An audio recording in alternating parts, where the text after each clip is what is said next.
Hi, I'm Nisha DeGaring, host of Good Things Utah, and I've been a longtime supporter of Todd's Belief Cast. I hope you find inspiration in the courageous stories shared by the amazing people Todd features on his show. The guests serve as shoulders for us to stand on, allowing us to see a little further and cultivate belief in oneself. Remember, you have the dignity and power to change. I encourage you to keep striving and believing in yourself. Enjoy today's podcast. Welcome back, everybody. This is Todd Sylvester with the Todd Inspires Belief Cast. Thank you once again for tuning in. Thank you so much to my sponsors. All of you guys know who you are, and I can't thank you enough for supporting me. It's allowed me to get this message out to so many people. So thank you for believing in me. And then everyone tuning in, without you, we wouldn't be where we're at. So thank you for all the trust and belief in me. It means the world to me. So, and today we're joined with Roxanne Bennett. Roxanne, thank you for being here. Thanks for having me. Yeah. Every week, I'm not kidding you, I have some of the most amazing people on, and this is going to be no different in the sense that, you know, people have overcome some tough things. They've created amazing lives for themselves. They're just doing things that are inspiring, and you're one of those in my eyes. And you are the one in charge, as you would say, of the Pinners Conference. You're one of the creators of it. Yep. I would say probably the CEO, but well, it's me and my husband, so sometimes he likes that big title. He likes that title. Yeah. And I was fortunate enough to be a guest speaker at your last conference here in Utah. It was amazing, and I couldn't believe how many people were there. I mean, does that just blow your mind? I feel like sometimes it's such a surreal experience. The purpose when we started Pinners was to have an opportunity for people to come, learn, create, connect. And after the first event, after we did it, was so hard. It's a lot of work because we're incorporating classes. We're doing lots of different things that people don't normally do. Yeah. And I remember standing in the hall, just crying in the front lobby because it was a lot of work and hardly any people came. And we were out there, and my husband came up and he said, "But is it a good idea?" Wow, that's a good question. And is it a good idea? And, our purpose originally was really to do something that hadn't been done, that wasn't being done anywhere, bringing the wholesaler, the retailer, the consumer, and the influencer all together. There's nothing that does that. Yeah. And, sometimes you can just feel the impressions that you need to in the moment, and it's a good idea. So let's just keep going. And we're now in 7. Yeah, how many states are you in we're now? in 7 states. Oh man. And things are just cranking, and we're so excited, and we are so blessed to have so many good people. Yeah. Honestly, that we work with who actually make it so it all works together, because it's not just one person. Yeah. So many times I think business owners sometimes take all the credit, when in reality it really is about everyone. Everybody. Yeah, everyone pitching. I mean, I couldn't believe how many people were there working for you and how smooth it ran because of that. It was with that many people to make it run that smooth. That's an undertaking. They're amazing. And, people have been with us forever. We hired a new marketing consultant this year, and he's, we're learning all sorts of things, and we're setting new, creating a constitution for our business. Oh, I love that. And anyway, one of my aspirations was that everyone who works at Pinners feels so empowered to make decisions and to, have this great lifestyle and freedom. And he's like, "How do you measure that? And is it by how long people stay?" And I said, "Well, if it's by how long they stay, then I'm killing it." Yeah, then you're doing well. I'm like, yay. Yeah. Anyway, awesome. We're blessed. Well, we're going to talk more about that in a minute. A little background on you. You have a bachelor's of science from BYU, a bachelor's from Southern Utah University.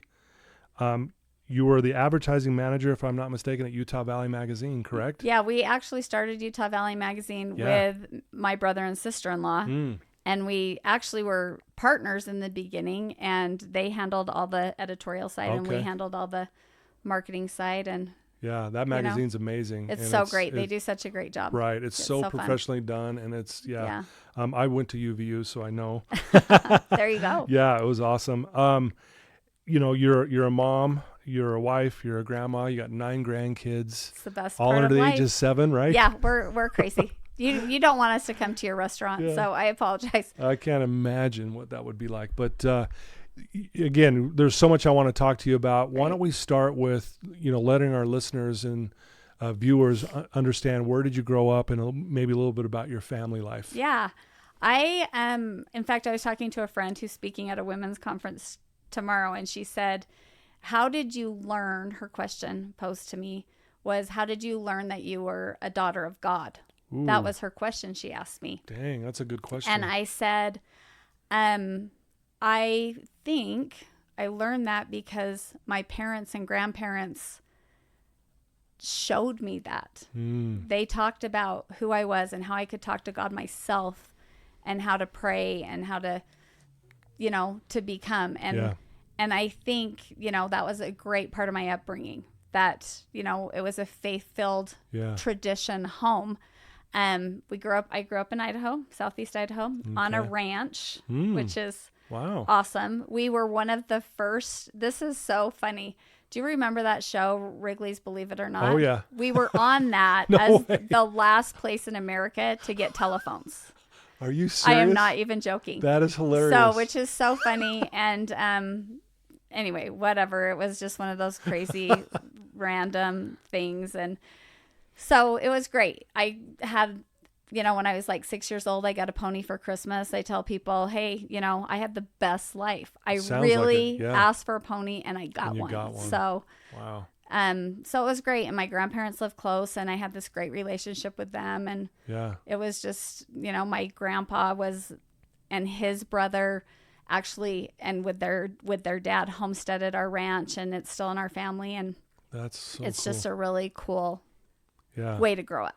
So I would imagine too, usually kids who grow up on a ranch or a farm learn the value of hard work. Yeah. I'm not afraid to work. I will never ask someone to do something ever that I am not willing to do on my own. I love that. Like, I'll help you. I'm not going to pretend that everything's easy because it is not. But I think it's super important. My dad still works really hard and he's old, and I'm like, you should not be doing this. But part of, you should learn to love work. I love and that. I love I do. I love it. Yeah. I think it's great, and you should be passionate about what you do. Yeah. And if you're not, do something different. Yeah. What was that like? Like, tell us some of the work you were expected to do. So when I was little, like we had our valley house that we lived in during school. All right. And then we moved to the ranch in the summer. I mean, it was literally only 15 minutes away, but it was like eternity away. Yeah. You had no friends. There was dirt road. We got mail once a week. The mailman's name was Mr. Kelly. And my parents let us go. We'd wait for him to come, and then he'd let us ride with him on the mail route. And then we went to this little place called the Bone Store, which was actually a bar, and they had candy, and we'd buy a candy, and that was like the highlight. The highlight of the day. Yes, so highlight. We had a fishing pond. We went fishing. My responsibilities, literally, I was the oldest of 6 kids, and so I was in charge of everyone. So if someone got in trouble or got hurt, it was my fault. So I think in general, I've realized over the course of time, I think that's one of my biggest life lessons that I've learned. Okay. Is that we actually have no control of other people. Yeah. So even though I was getting in trouble for these other people's actions or inaction, as it might be, right? It really wasn't my job to fix it. Right.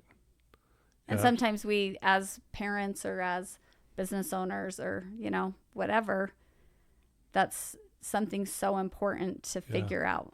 Yeah. We can give people the tools. We can give them the direction. We can teach people. We can tell our kids a bazillion times, but until they have that desire in their own heart, it really isn't something we can fix or change. Yeah, I love that because, with what I do, meeting with clients who are struggling with addiction and things like that I can coach them, I can show them by example, I can teach them certain things, but at the end of the day, they have to do it. Totally. And I'll say this sometimes, like, I feel like I want this more than you, and and I want to shake it into them, and it's like, I know I can't do it. And it's you up do to want you. it more than them. Right. That the reality is you do. Yeah. And I'm in a business group. Okay. And that question was posed. What is something you've told yourself your whole life that might not be true? Ooh. That you maybe have thought is absolutely true. And then, therefore, you've had behaviors based on that truth, right? That's not actually really true. Right. And for me, that, I kind of looked at that as my responsibility of all of these siblings who have, it's crazy, the life. We all were raised the exact same way, by the way. Right. I have a brother who's an addict, and it's hard. Sure. Do you know what I mean? It is so hard. I've had 2 brothers who passed away, so there's only 4 of us left. Okay. And I think about how I felt so responsible for their outcomes, because that's kind of what was ingrained in me. Yeah. And one of the greatest blessings of my life is that we moved down here to Utah Valley. Yeah. And I'm not, had I been there or stayed, I might every day be trying to fix the circumstance that isn't out of my control. Yeah. And that's like just running into a brick wall. Right. It's just over and over again, and Right. it's not getting anywhere. Right. Wow. Yeah, and again, that's a tough thing. And, I love what you said a minute ago about how you love to work hard. Like, you've learned to love it.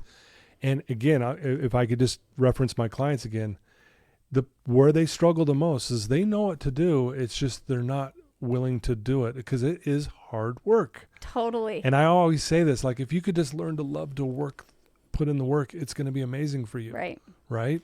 Yeah, and I think it is tricky finding something. I think where the world tells us right now, you've got to be passionate about your thing and it should be so fun and blah, blah, blah. And I'm like, there's only a few things that are super fun about any job. Right. I mean, honestly. Yeah, that's true. There's only a few things that are really fun. The rest of it is actual work. Yeah. And if you get excited about accomplishing, and maybe it's just one thing in a day. Yeah. The one most important thing that you do, that thing, you can just feel so empowered at the end. Hey, I did the one thing. Yeah. The most important thing. Yeah. Every morning, I don't know where I learned this, but somewhere along the line, I write I am statements every morning. Okay. I have 10 of them. I love it. And when I do it, I don't do it every day, by the way, because it's just a habit and you have to take time. If I open up my laptop, I'm hosed. I cannot do that first. But So true. when I write my statements and I think about after I'm done, okay, what are the most important things for me to do today? Like, if I did these things, they'd move the needle. What are those things? And take pause. Yeah. And think about it. I love that. Because it doesn't have to be a lot of work. Yeah. That's the problem. People think it's a lot of work. It just has to be the right work. The right work. Very well said. This is a big question, I know, because you've obviously learned so much growing up with being on the ranch, like you said, and with your family and your siblings. You learn to work hard. You learn to love it. Is there some other big lessons, if you look back on your childhood, like these things really stand out to me? I think it's also kind of important the who's. Okay. Right? Who do you surround yourself with? Who are the most important people in your life? Yeah. And I don't know if you've noticed this with your kids or, in your family or with yourself, but I have noticed, even in my relationships currently, people come in and out of your life. Right. Right? Yeah. And I think that's intended. Right time, right place. And the who is really, really important. And I would say, like, my grandma was a big who for me. I mean, that sounds so random, but when things, she was just a little bit separated. I saw her almost every day. Right. They lived so close to us. But I trusted her more than I trusted my parents. Because sometimes you're just sick of your parents telling you what to do, right? Sure. Yeah, that makes sense. And she was never going to tell me something that wasn't for my good. Yeah. And she was great. And she worked hard, and I wanted to be like her. Wow. And I, even now, I'll sometimes sit in the kitchen, I'll think, what would she think about this? Really? Because, and she's been dead a long time, but she's amazing. Yeah. And she believed in me. So her legacy, if you will, lives on with you. Well, hopefully. Right. Well, isn't that cool? Because I think sometimes when you think of leaving a legacy, how do you do that? And here you are, just her being who she is, it allows you to tap into that even now when you're like struggling. Like, what would she tell me in this moment? Right. Wow. Well, and the belief, right? The belief that she really said, you are so great. Yeah. I mean, my dad and my grandma thought I was going to be the first president of the United States. This is craziness, right? I mean, we were politically active. I will give them that. I was like into it, as a kid. Yeah. I mean, I would never run for office. So many inappropriate things that I would say, by the way. I'm a disaster. My husband would be like, oh no. Oh no. Do not give her an open mic. Anyway, but the belief. And I think about that as a grandma. Yeah. And a mom. Am I doing that for my people? Yeah. Like when they walk in that door, am I telling them, I love you so much. Yeah. You are so great. I'm so proud of you. And by the way, doesn't matter where they're at. Yeah. Like they might be screwing things up. Yep. But all they really need to know is that, hey, I believe in you. Ooh. Yeah, I love that. It's one of the things I think most powerful thing we could tell our children is I believe in you, I think. Yeah. Even more than I love you. Because it's almost psychologically that you give them permission to believe in themselves. Right. They don't need us to tell them what to do. I think that's one of the biggest mistakes that we make as parents is we feel like we should control their outcome. Yeah. I mean, wouldn't it be great if we did? We could just say, okay, this is how I want your life to be, and this is great. And yeah. That is not going to work. Yeah. I cannot control their outcome. My youngest is 24. He's about ready to graduate from college. And he's so sweet and so kind. And the last thing he needs for me to do is say, okay, so now what's your plan?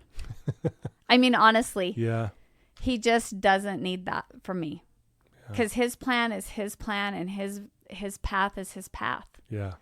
And when he does that himself and accomplishes great things himself, how empowered he just can do great things because of who he is. Exactly. Not because of who mom is. Yeah. He doesn't need that from me. He just needs it. And I feel that for all my kids. Right. You are amazing. You got this. Do it. Yep. Support whatever you're doing. Yeah. Yeah, I'm all in. I love your thing. Yeah. Whatever your thing is, I'm all about your thing. Yeah. That's beautifully said. Thanks for sharing that. That's great advice for anyone listening to this right now. If you have kids, yeah, let them be them. Yeah. And honestly, their outcome's going to be better than your outcome. Yeah. It's like, God's outcome for Roxanne Bennett is better than Roxanne Bennett's outcome for herself. Yeah. Like if I just let him take control, take the wheel, so to speak, me and Carrie Underwood. Right. It's going to be good stuff. And I found that over and over and over. Yeah. When I quit trying to control the outcome, things turn out a lot better. Yeah. Wow. So well said. Going back to, you said something a minute ago about, loving them no matter where they're at in their life. And I read something the other day that I thought was so profound by James Allen. He said, the saint used to be the sinner. The sinner will one day be a saint. The saint used to occupy the same place as the sinner. And the whole premise of why he was sharing that was about the power of sympathy and compassion. Totally. Looking at someone like, okay, you're struggling, but I was once where you're at right now. Totally. I can relate. I get you. I'm not judging you. I'm just a little further. I just got a little more knowledge. I'm down the path. A couple more years down the path. That's about it. Totally. You know, so that really hit me hard when you said that, like just loving them with where they're at. It's so hard. Life is hard. I mean, it really is a weird place that we're in right now. And you're hearing so many voices and there's so many things. Right. There's so many distractions and you question yourself. I was talking to a friend about this yesterday, and I think it's one of the things I've really been thinking about, and how our memories are not accurate. Yeah. Do you know what I mean? Like how we replay a scenario in our mind is not really how it happened. Like if we had a video camera that could show us back, probably what we think happened or whatever isn't how it happened. And sometimes we get offended when offense was not intended. Or when, do you know what I mean? Or we second guess ourselves. I should have done this. I should have done that. And what if, instead of making that memory about how crappy we are or how it didn't go well, what if we start picking out the things that maybe we did do well? Yeah. Or right. Yeah. Or when we look at that person who's in a bad spot, what if we think, but he's a great man? Yeah. Yep. What if we think that instead about somebody else? Because it's not our job to pass judgment. Right. Or to question where they're at on their journey. Yeah. Because they got to learn their crap in their way. Yeah. They have to go through the process. It's just how it is. Yeah. And we can't change it and we can't fix it. And we need to let it play out. Yeah. No, very well said. I couldn't agree more. And again, it's just interesting, the stuff we learn as we go through life. And you know, you and I, we both have kids now and grandkids, and to be able to kind of reflect back. And it's, you know, I also often think, man, it's at times I took myself way too serious too. Totally. Right? It's like, totally. I remember thinking like that I was just, I mean, I had the answers. I used to pray. Honestly, I don't know if you did this. I'm like, Father, I was like a laundry list of this is how I need things to turn out. Yeah. This is my outcome and whatever. And then I had a kid who I was worried about. His friends were making all sorts of bad choices. I didn't know where he was. I mean, I knew, like I was aware. I'm an aware parent. Never could someone call me and say, your kid did this. And I would say, no, they didn't. I wouldn't. I'm not that girl. I'm like, okay, and what else did they do? Yeah, like, Fill me in. Fill me in. Anyway, so I was worried about this kid. And I got the impression, I was sitting in church one day, and some lady said that she was worried about her kids because they were fighting. I was worried about bigger things than that. Yeah. And she said that she got this impression of something she could do to make it better. And she thought that was a ridiculous answer. Yeah. But in that moment of me sitting and listening to someone else's experience, I felt God say, if you do this for me, I will take care of this for you. Wow. And it was something simple, hard, but simple that I could do. But what I had to do was I had to believe him. Yeah. I had to let it go. I literally had to quit trying to control the outcome and just trust. Yeah. And I think it was a life-changing moment for me where I just was like, okay, from here on out, all the things are going to be in your court. I'll do whatever. Yeah.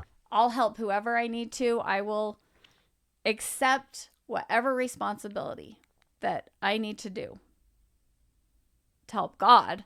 Yeah. And I'm going to let go of the other agendas that I have. And I feel like since it's been probably almost 20 years now, I guess, because, he was in high school and he's 33 now. And it's probably been the biggest blessing of my life. Man, that says a lot. I mean, honestly, the biggest. because I trust him. Wow. And I'm a better mom because I let things go. I just am like, it's going to work out just as it should. Yeah. And it does. Wow. Beautiful. Thanks for sharing that. Is it easy? Of course not. Definitely not. You know, does it feel rocky? Of course. Yeah. But that's why we're here. Yeah. The path. It's funny. I heard this once, like, kind of like choose your hard. Like it's hard to try to control everything. It's hard to just let go and trust. Right. Choose your hard. Right. Right. And that's where you're like, yeah, it wasn't easy, but it was also the right thing. Totally. That's how, is it fair to say that, like you said, it's the biggest blessing. You have grown so much because of that experience. Right. Well, and I think it's helped me in business. It's helped me as a parent. It's helped me as a spouse. It's helped me as a friend. It's helped me as a sister, as a daughter. Like if I just don't worry about the outcome, I stay present. I try to become who I need to become. Wow. And I always have to think about it. Yeah. I mean, sometimes we we get irritated and we revert to our worst self. Do you ever do that? I still, to this day. Yeah, still I'm fight like, that. Yeah. Something will be said or something will happen, and then I'm quick. And I'm like, oh, but that's not my best self. Right. Is that what I want? No, that's not what I want. But I've already made the mistake. Now I have to apologize. That sucks, but right. But I can apologize, and I can do better. You can do better. Yeah. Again, we're not perfect, right? Nope. Yeah, we're learning as we go. It's too hard to be perfect. Yeah. That's not our job. We're not going to be perfect. We're not going to do it right. And that's part of why we get to learn. Yeah.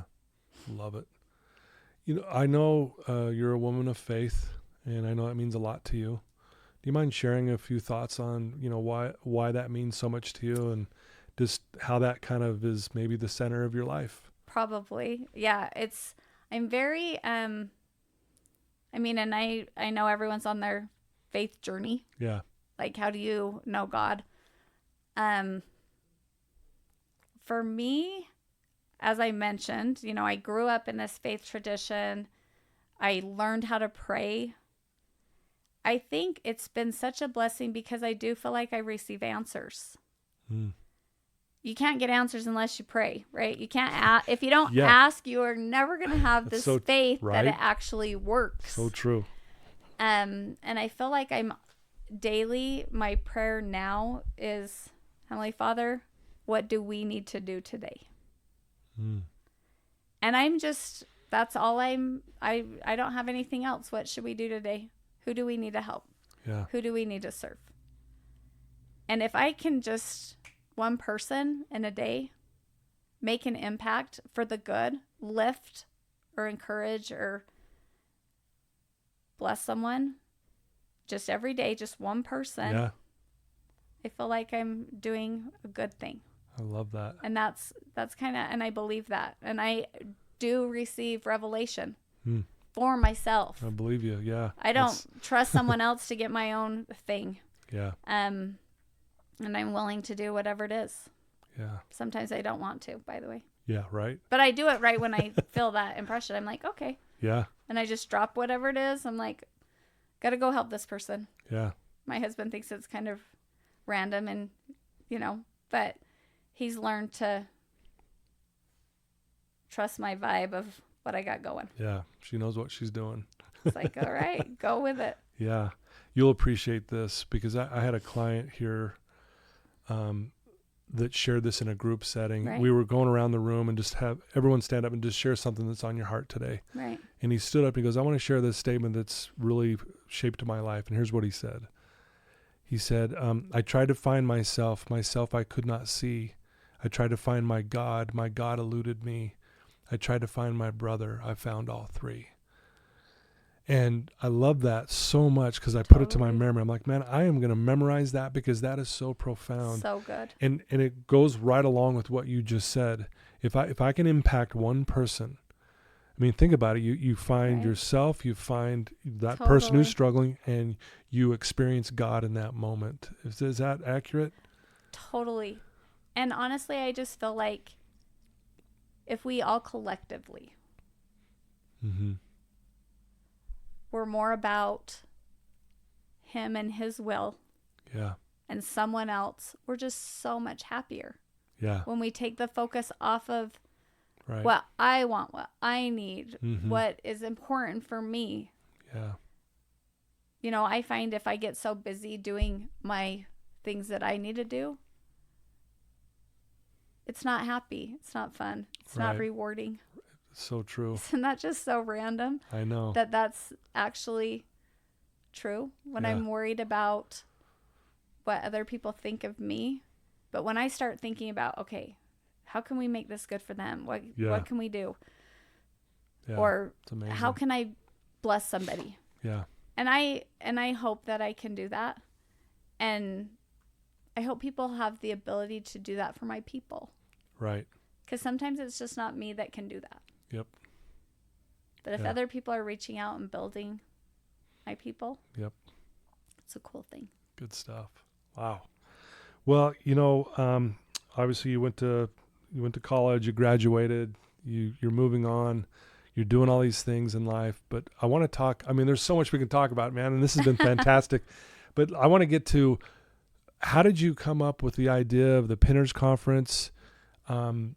You know, how did that even come about? Because that's a monumental task, right? And we talked a little bit about that before we came on air. But for those that don't know what that is, it's a immersive and exhilarating event that brings together an incredible array of creative enthusiasts, DIY aficionados. I don't know if I said that right. Oh, I don't even know how to spell that. Yeah, it's on there. Yeah, expert makers, as well as the best shopping in all of Utah, and now it's in other states as well under one roof. I had like I said, the experience to be there to speak for an hour at one of your breakout sessions, and I was blown away of the thousands and thousands and thousands of people who were there. So talk about that and how this all came about for you. So we started Utah Valley Magazine with my brother and sister-in-law, and partway into, we were probably 10 years in, or maybe 6 or who knows, all the years. Yeah. We were in the magazine business, and we started a business magazine, Business Q. Okay. And we went to a business event that we thought was just crazy, and it wasn't really great. Yeah. So because I was over the marketing and sales side, I thought, well, we should do the business show. Yeah. So we bought that from them and said, we'll do it, and we'll make that better. And we did that. And then we worked with the Realtors Association. Yeah. They contacted us. One of my friends was the president at the time, and she called me and she's like, hey, the association's doing this home and garden show, and they have no business doing it because, but would you guys run it and partner with them? And we're like, sure. And then we started doing some just straight up women boutique-y shopping events. Okay. And then I had all these little kids. I was doing all the magazine stuff. Oh, man. We were running all of these events. Yeah. And I realized I have now tapped myself way too thin. Like, I'm just dying over here. And it's those impressions, by the way. I'm really all about what I'm supposed to do. When I feel that, I just go with it. Yeah. Whether it's hard or contrary to what you think is the right thing, I'm just like, okay, let's go. Let's go. And I just got the impression it was time for us to leave the magazines. And and that was half my income. And I told Kendall, I'm like, I think we're supposed to, do something different. He's like, are you sure? And I'm like, yeah, I think so. He's like, okay, I trust you. And we left the magazines. Wow. And it was at that point where we knew we were good at running events. Yeah. But what is something that's out there that's not being done? Right. And that's how the idea was born. Okay. I also have thought a lot about this recently, about the questions we ask. We cannot receive an answer or inspiration if we're not asking the right questions. And I would have never got that answer to start Pinners without the sacrifice of leaving the magazine. Right. Yeah. And therefore asking the right question. What isn't being done? What would be super cool? Yeah. How could we do it? And then just starting. Yeah. Like, just make the next step forward. Just go. Just take the next right step. Mm. You don't have to know all the answers. You don't have to have all the details figured out. You just have to take the next right step. Yeah. And I've been thinking just so much about that and asking the right questions. I don't know if you've read this book, but have you, it's by, I can't remember. It's 10X is better than 2X. I haven't read it. It's a business book. Yeah. I'd read another book by the same guy, and he's so good. And be your future self now. So I was reading all of these books. Yeah. And kind of thinking about who do I want to be, what outcome, whatever, all of those things kind of goes along with my I am statements. But 10X is better than 2X. How we can accomplish this really ginormous growth without, instead of just what we normally do, which is putter along at 2X results. Right, exactly, yeah. And so then I started asking the question. The right questions. Like, okay, 10X, what does that look like? What is the goal of 10X? And so I had written down this ridiculous goal. I tried to reverse engineer it, try to think, okay, so if this is the goal, then how am I going to accomplish that? Right. But I don't want to do a whole bunch more cities of Pinners because that lifestyle is important to me. Yeah, right. I want a boat in the summer. Sure, right, I'm like, I'm a grandma. I want to do the fun things, right? Right. And so I just was like, well, I don't know how I'm going to accomplish this, but it's out there. And I think when you ask the right question, how am I going to accomplish this 10X? Then answers start presenting themselves. Yeah. I talked about a little bit that we hired this marketing consultant. Yeah, right. And honestly, we started using him at the first of the year. We've had one of our Pinners events so far for 2024. And we were up 87% on our attendance. That's amazing. Which is a 10X situation. Right. And the who's don't come into your life. It's all about this whole coordinated effort of our mind. We are built for more. Yeah. We are built to change the world. For sure. But if we do not ask the right questions, we don't figure out who the who's are in our life, who are those people who are going to come in right at the right time? Do you recognize them? Can you see them for what they really are? Right. And also, do you realize the things that you need to get out of your life? What is holding you back? I remember one time asking the question, there was a church talk that was called What Lack I Yet? Do you remember this? Oh, yeah. And it was annoying me, like literally to the worst. I'm like, oh my gosh, I hate this. I thought, okay, am I going to have to give up my trashy TV? Am I going to have to not drink Diet Coke anymore? What is the thing that I'm going to have to get rid of in my life? I love that. What lack I yet? And I was sitting in the temple one day and I got the impression I was supposed to sell my house. Just sell your house. This is our dream house. We built it. It was beautiful. Whoa. I loved it. I was planning on living there forever. So, of course, I immediately go home. I even got the impression of who we were supposed to use to sell it, which is crazy because I have tons of friends who are realtors. Sure, yeah. So we go home. I walk in the office. My husband's working, and I said, we're supposed to sell the house. And he's like, really? And I'm like, yeah, I know. It's so weird. So we put the house on the market. Oh my gosh. It was on the market for almost 2 years, by the way. I mean, we take it off the market in the winter because we lived in Woodland Hills in the winter. Yeah. No one wants to go up there. Yeah. Excuse me. Anyway, so we took it. Then I prayed again. Heavenly Father, I feel like I've done my due diligence. I actually want to stay here forever. So if this thing doesn't sell in the next month, I know that I've fulfilled I've done my part. I've done my part. I followed the impression. Exactly. Like Kendall asked me, are you sure?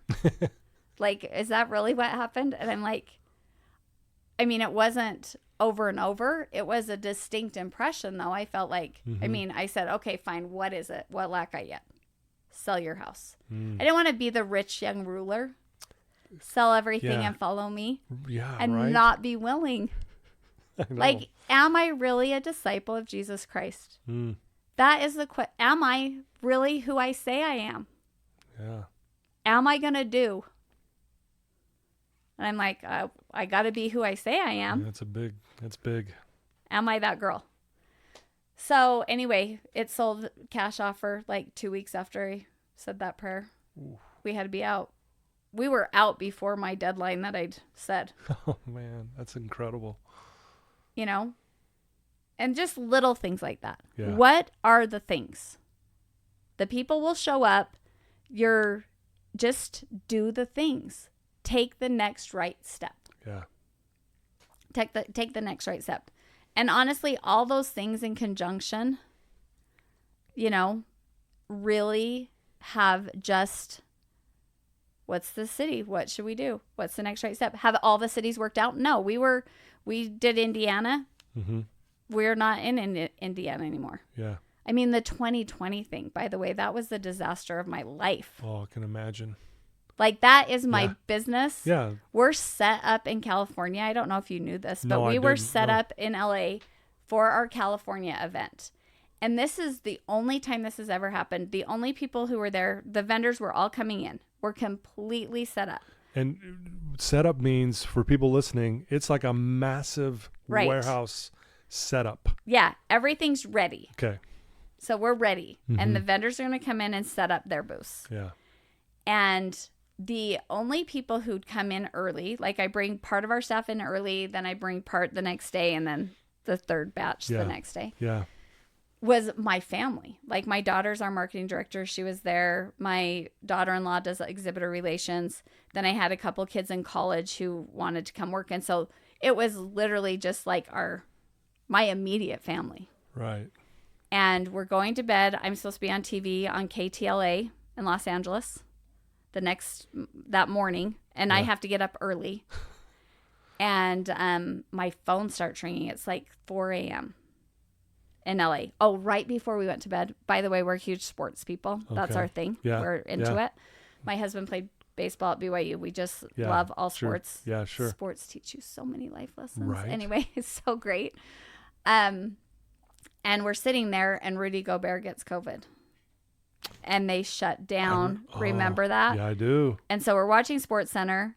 And I had said, because we had heard things here and there, all the things, as long as the NBA is still playing, we're going to be set. Like, we can get this event pulled off. And then that happens. And then my phone starts ringing. It's my PR girl. She's like, hey, they're canceling everything. And the governor is making an announcement that there's going to be no gatherings of more than 250 people. And we're set up for a show. Wow. And so we had to make some crucial decisions, and it was hard. And we rescheduled it for May, right? Because that was in March, and I thought it was going to be just fine. Yeah, give it a couple months. Yeah, be just fine.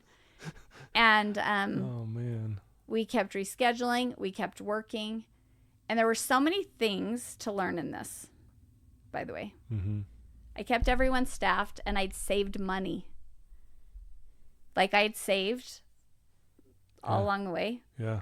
And I quit taking any money.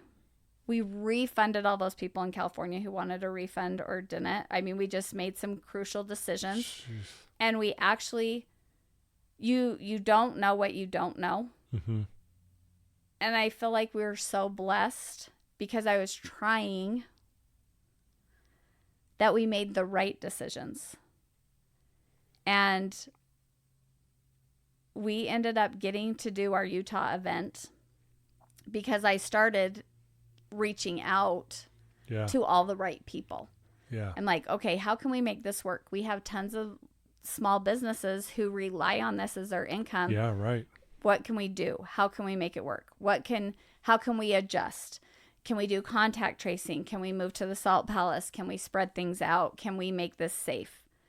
And, you know, I just worked my butt off. Yeah. Wow.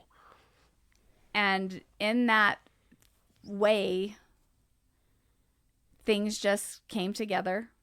They called me like right before, you know, they knew, Salt Lake County knew Yeah. that I had been shut down once before. And I'd said, hey, we cannot do that again, because I was already on the hook. Yeah, right. Do you know what I mean? Like, Yeah. I had to pay for that. And then when we got back to California, I paid for it again. So do you know what I'm saying? Like, Yeah, I was on the totally. hook. I Yes. can't do that again. Yeah, right. So if I'm not going to be able to do this event, then I need to know prior to. Yeah, right. Do you know what I mean? Yeah, totally. So Oh, man. the Friday before we were going to set up on Tuesday, I got a phone call from the main guy who's over all the facilities here in Salt Lake. And I don't want to answer the phone, right? You see the name and you're like, You're like, "Ugh, why are they calling? don't call me." Yeah. I answer. He's like Dan. He's like, Roxanne. I'm like, so how's it going? You know, you just kind of You're like, whatever. how do I He's like, tell you this? Yeah. He's like, hey, do you have a minute? I said, I'm almost home. Let me wait. And me and Kendall will both be there. Because honestly, Yeah. Kendall's runs all logistics and all the things. Yeah. And he's like, okay, call me back. I'm like, good news or bad news? That's actually just what I want to know. Yeah. And he's like, it's just news. I said, all right, we'll call you. And he said, okay, I want you to have less people in the building at once. I'm like, fine, done, you know. Yeah. And you're going to have to do a contact tracing form for every single person. I said, great. And he said, and the governor's announcing on Sunday that they're closing everything back down. My show was Friday and Saturday. Wow. No way. Unbelievable. And honestly, Unbelievable. it was the moment where I knew that God had said, here you go. Amazing. Because it kept us in business, honestly. Yeah. And it kept a lot of those small businesses That local Yeah. in business. That rely on that for sure. And it was a miracle. Miracle. 100% all day, every day, a miracle. That's what was going through my mind. I'm like, this is a miracle. It was a miracle. Yeah. And by the way, we can expect and depend on miracles. Right? Why not? Why not? Why not ask the right questions? Why not a miracle for you? Yeah, I heard this once. You'll love this, and you probably have heard it too, but we live on this blue planet that circles a ball of fire next to the moon that controls the seas, and we think miracles don't happen? I mean, come on. Totally. Right? I mean, So- I looked out the window this morning driving here and the beautiful Wasatch Mountains. And God is so good. Right? This is so beautiful. And Yeah. we are so blessed. Yep. So if we shift Yeah. our minds and start thinking about the miracles and the blessings and the beauty, even in the hard, Yeah. even in the hard, especially in the hard, Yeah. you'll feel happy Yeah. and you'll feel so taken care of. Yeah. I love that. I normally ask this question. You probably just answered it, but the question I ask all my guests at the very end is, if there's someone listening to you right now who's struggling in a dark place, what would you tell them? And you may have just answered that. You got this. You really, really do. You're capable. Mm-hmm. God is your partner. Mm. Reach out to him and just ask for help. We serve in a YSA congregation for church. And we had a kid a couple weeks ago get up and testify. And he said, Bishop's been telling me that I needed to pray. I haven't prayed in 2 years. Wow. Because I haven't felt worthy of him. Mm-hmm. But I was sad, and it was so dark, and I didn't have any other answer. And I prayed.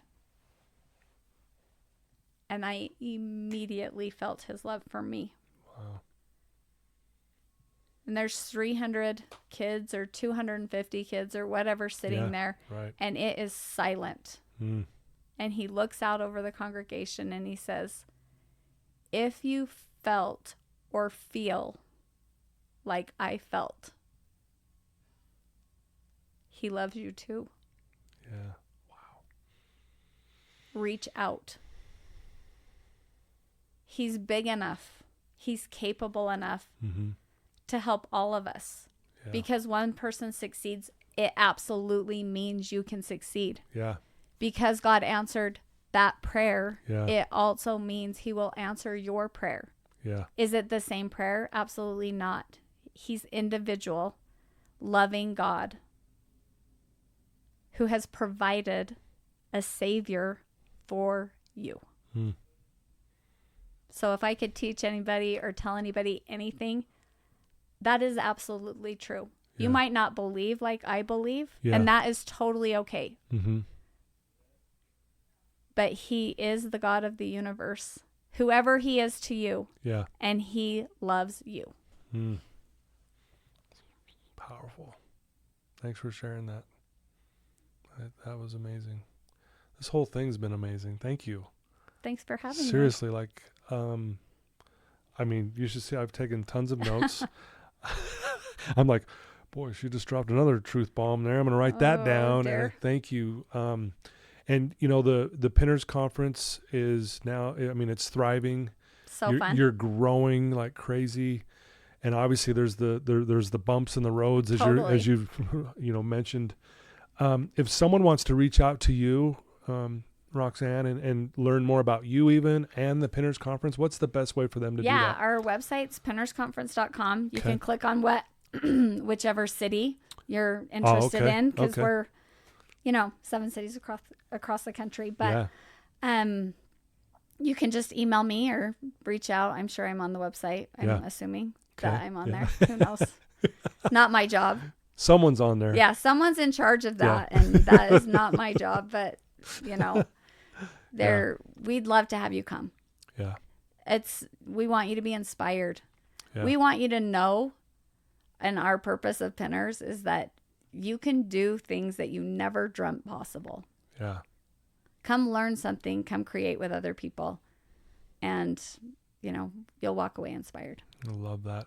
And I'll put the link in the show notes so they can go right to it when they listen to this. Awesome. And so that'll help. And I encourage anyone out there to go check this out. I don't care if you're a man. I'm a man, and I was like blown away of the amount of people that were there and the cool stuff that was there. Oh, so many great and things. all the giveaways and the deals and it was fantastic. It's crazy. There really is something for everybody. Yeah. So you guys allowed me to come talk about mental health, and it was just so cool. Like these women that were in that room, I mean, they left in tears just going, man, I came here to the Pinners and I walk away going, totally. I feel better about me as a person.